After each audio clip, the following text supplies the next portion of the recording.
اگلی مثال بھی میں آپ کو قرآن کریم سے پیش کرتا ہوں۔ چلتے ہیں سورہ بقرہ کی طرف، آیت نمبر 67، بنی اسرائیل کا واقعہ۔ یہ آپ کو میں بتا دوں، بنی اسرائیل میں ایک بندہ قتل ہوا، اس کے قاتل نامعلوم تھے، کیا کہتے ہیں، پتہ نہیں چل رہا تھا کہ اس کے قاتل کون ہیں۔ تو اللہ تعالیٰ نے موسیٰ علیہ السلام کے ذریعے وحی بھیجی کہ آپ اپنی امت سے کہہ دیں، اپنے لوگوں سے کہہ دیں کہ وہ گائے ذبح کریں، اس کا حصہ میت پہ ماریں، تو میت خود ہی بول کے اٹھ کے بتا دے گا کہ مقتول خود ہی بتا دے گا کہ قاتل کون تھا۔ یہ آپ کو میں پورا سمرائز کر کے بتا رہا ہوں۔ آیت نمبر 67 سے یہ بات شروع ہوتی ہے اور یہ آگے تک چلی جاتی ہے، آپ دیکھ لیں۔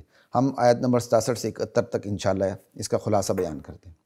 سوال پیدا ہوتا ہے، اللہ تعالیٰ تو چاہتے تو یہ بھی کرتے ہیں کہ بھائی قاتل نامعلوم تھا، نبی زندہ تھے، نبی کو بتا دیتے اس کا قاتل کون تھا، بس یہ طریقہ اختیار نہیں کیا گیا، بلکہ یہ طریقہ اختیار کیا گیا کہ میرے نبی آپ اپنی امت کے افراد سے کہہ دیں کہ وہ ایک گائے ذبح کریں، اور گائے ذبح کرنے کے بعد گائے کا جو حصہ ہے وہ میت پر ماریں، تو وہ میت کھڑی ہو جائے گی، مقتول زندہ ہو جائے گا اور وہ اپنا قاتل خود ہی بتا دے گا۔ سوال یہ ہے کہ یہ طریقہ اختیار کیوں کیا گیا؟ بنی اسرائیل مصر میں جب رہائش پذیر تھی تو مصریوں کے اثرات اس پر آ چکے تھے، گوسالہ پرستی، گائے کی پرستش، بنی اسرائیل گائے کی پرستش میں مبتلا ہو چکی تھی۔ اب موسیٰ علیہ السلام پر ایمان لانے کے باوجود گائے کی عظمت اس کے دلوں میں رچ بس گئی تھی۔ یہی وجہ ہے کہ جب موسیٰ علیہ السلام کوہ طور پہ تشریف لے گئے تو پیچھے سامری بابے نے کیا کیا تھا؟ بچھڑا بنا دیا تھا، کہتا جس اللہ کو ملنے گئے وہ اللہ تو یہ ہے۔ تو بنی اسرائیل نے اسی کیا کہتے ہیں بچھڑے کو پوجنا شروع کر دیا تھا، کیونکہ وہ اندر سے وہ تعظیم ختم نہیں ہوئی تھی، اگرچہ وہ ایمان لائی تھی لیکن ایک عظمت کا پہلو تھا۔ تو فوراً جب نبی سامنے سے منظر سے ہٹے تو وہ گوسالہ پرستی میں مبتلا ہو گئی خدا سمجھ کر۔ اللہ چاہتے تھے کہ اندر سے جڑ کٹے کفر و شرک کی، جیسے بالکل ابتداء اسلام میں قبروں پہ جانے سے منع کر دیا گیا تھا تاکہ جڑ کٹے۔ جب جڑ کٹ گئی، کفر و شرک کی عظمت ختم ہو گئی، تو پھر کہا گیا کہ اب تم قبروں پہ جایا کرو، پہلے میں نے روکا تھا اب میں نہیں روکتا، تم جایا کرو، یہ آخرت کو یاد دلانے، اس سے آخرت یاد آ جائے گی، فَإِنَّهَا تُذَكِّرُ الْآخِرَةَ۔ بالکل یہاں بنی اسرائیل کے دل سے گائے کی عظمت، کیونکہ ایمان لانے کے بعد وہ شرک نہیں کر رہی تھی لیکن عظمت موجود تھی، اس کے اثرات کہ ایک عظیم چیز سمجھی ہوئی تھی انہوں نے گائے کو، بہت بڑا درجہ دیتے تھے۔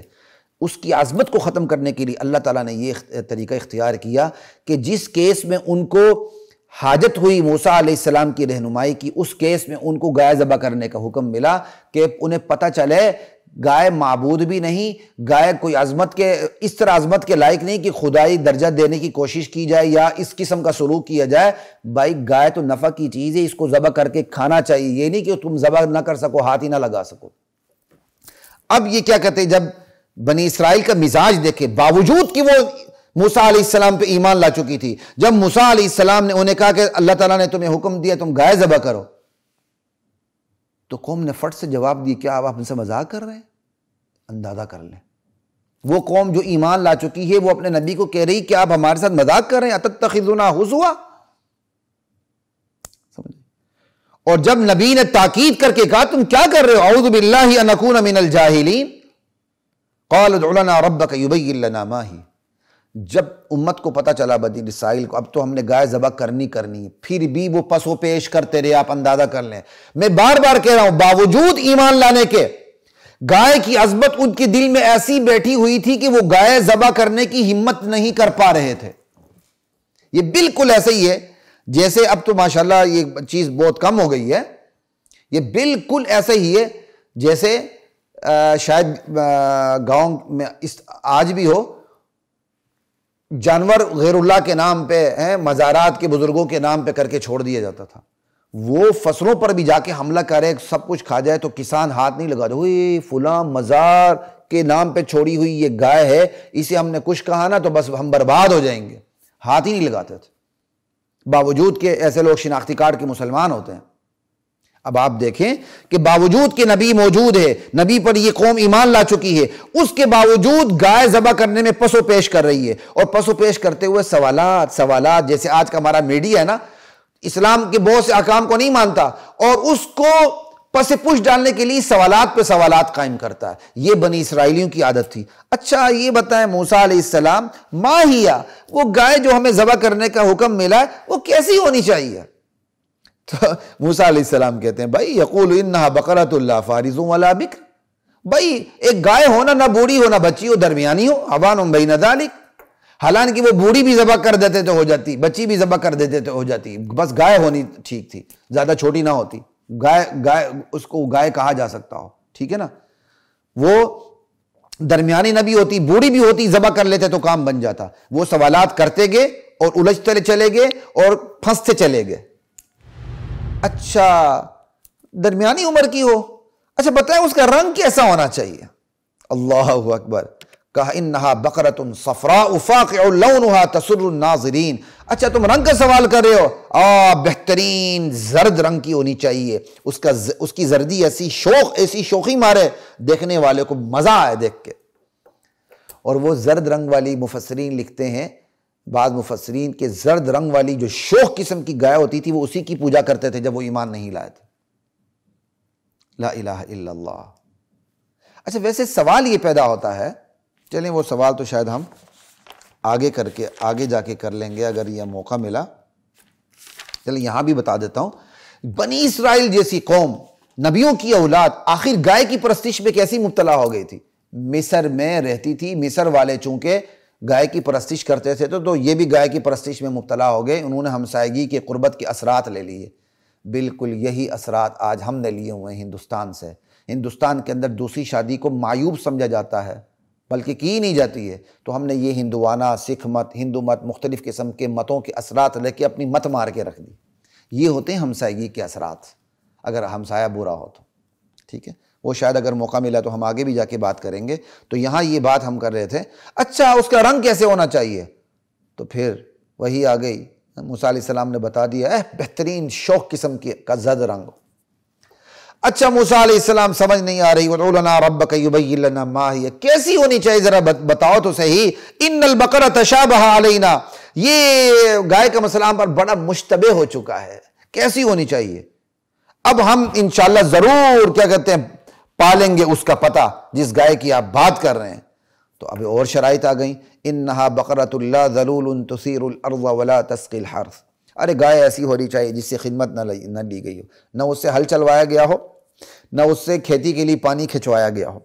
ایسی ہونی چاہیے. واہ شہزادی گائے، جی شہزادی گائے. وہ سوال، حالانکہ کسی بھی قسم کی گائے کو ذبح کرتے کام بڑھ جاتا.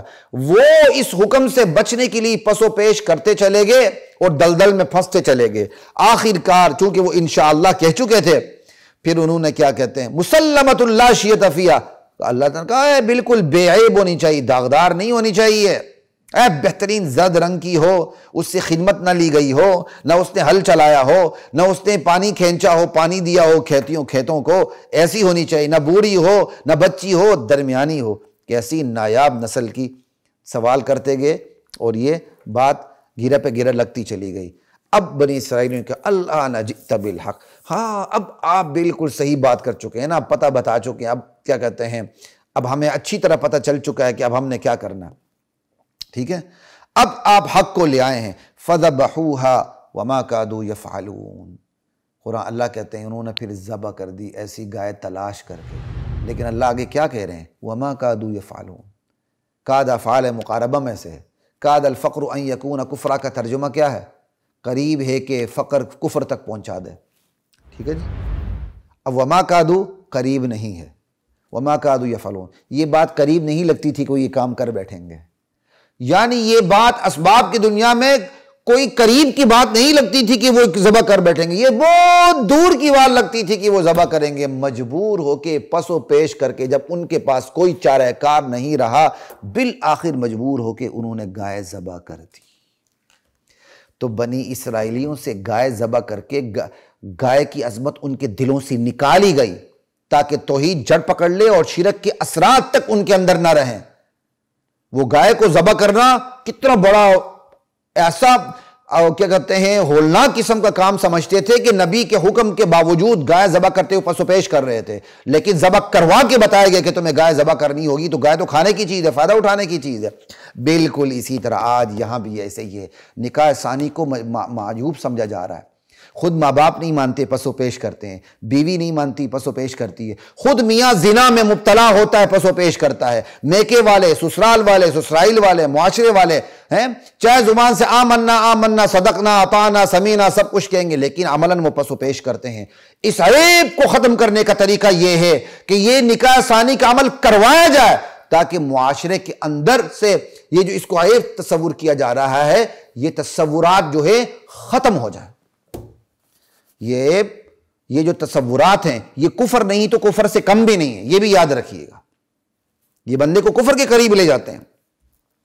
یہ میں نے آپ کو بتا دیا حضرات محترم، نکاح ثانی کو جو عیب سمجھا جاتا ہے اس تصور کو کیسے ختم کیا جائے۔ تو اسلام کا مزاج، قرآن کی تعلیمات بتاتی ہیں اس عیب کو ختم کرنے کا طریقہ یہ ہے کہ اس عمل کو رواج دیا جائے۔